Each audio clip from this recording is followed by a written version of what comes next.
Well, if you've ever signed a contract, you probably know that there has to be a way to settle things at the end if things go the wrong way. And we are with Augusta Business Daily attorney and business attorney Brian King. I'm Neil Gordon. How are you, sir? I'm doing well, thanks. There's always some little clause at the end of a contract, and because let's face it, things could go to arbitration, things could go mediation to court.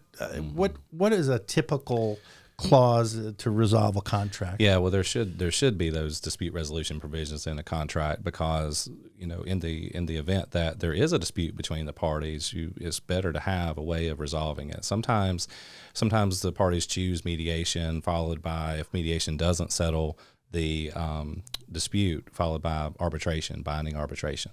So mediation is something that is not binding. It's where you go, you talk to a mediator, and the mediator tries to help you resolve your differences and come to some settlement. And but sometimes that doesn't work. Sometimes people just don't want to settle for those things, and so either arbitration or going to court is usually the sort of last resort on those things. And and sometimes arbitration can be cheaper than going through the court. Sometimes it can be faster. You have certain rules in arbitration that you follow depending on what arbitration procedure you choose to follow, whether it's AAA or another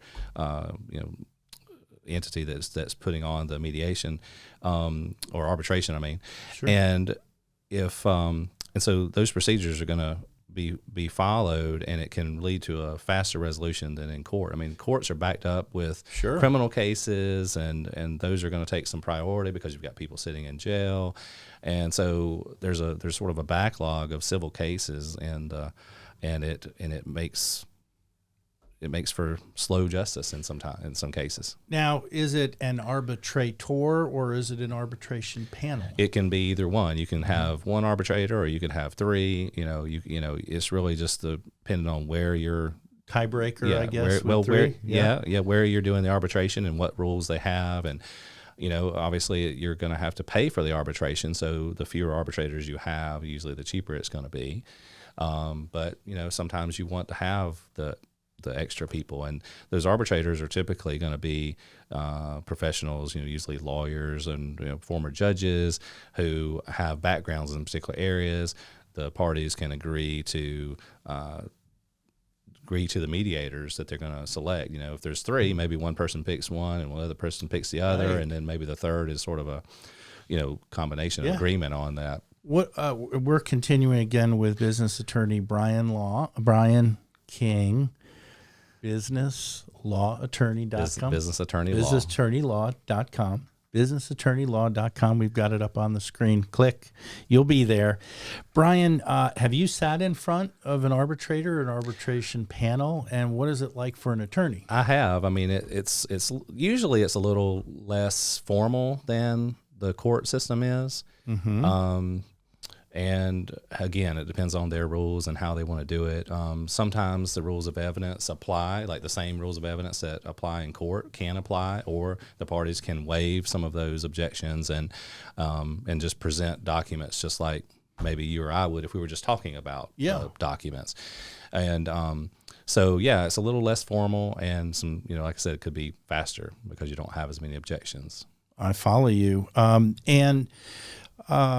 You mentioned that they have to be paid, these attorneys, former judges. Is it the company that pays? Is it in the case, would it be an employee who pays? How does that work? It depends on what the contract says. Sometimes it'll say the prevailing party pays. Sometimes it'll say that the parties will split the cost. Okay. And so if it doesn't say, then the parties most likely are going to split the cost. Okay. So, well, that's reasonable. Yeah, and so you want to have those provisions in your document, in your contract, whether you're going to wind up in court, whether that sort of, sometimes that will make people nervous being in court anyway because of the formality of it, and so arbitration and mediation, they've both been alternative dispute resolution mechanisms that have come into play largely over the past, say 10, 15 years. They've gotten more popular. Sure. And explain what the difference is between mediation and arbitration. Okay, so the mediation is non-binding dispute resolution. So you go before a mediator, you talk with the mediator about, maybe sometimes the mediator may meet with one party and then go over and meet with the other party and find out what their sides are, and then may have them come back to a group, a joint session where he talks to both parties. Sometimes he keeps them separate. Just depends on what the mediator, in his experience, and what the matter's about, how he wants to do that, and then he tries to see if the parties can reach a resolution. And then they would sign a settlement agreement. Sure. And then that settlement agreement, if it would be enforceable. And is it typically employer-employee, or what would be some other instances for the need? It could be any type of contract. It could be, if you say a company and a vendor that they're using, maybe a dispute over supplies or something like that, and they could go to mediation if that was in their contract. Oftentimes, though, the court system has now implemented mediation as a mandatory process that you have to go through in the Augusta Judicial Circuit and I believe the Columbia, the new Columbia Judicial Circuit. I had heard that. Yeah. And so you file a lawsuit, and pretty soon you're going to be mediating it, and because it could clear the court docket. The court doesn't have to get involved if you settle it yourself.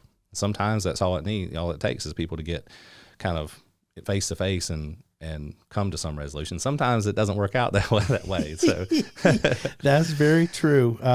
Again, it's businessattorneylaw.com, businessattorneylaw.com. Brian King serves clients in both Georgia and South Carolina. And before we scoot, have you drafted any agreements for companies in which it was not arbitration or mediation, but that there's a particular court system, court jurisdiction? Well, right, yeah. So if you're gonna be going to court, you want to state where you're going to be going to court, and that's usually called venue.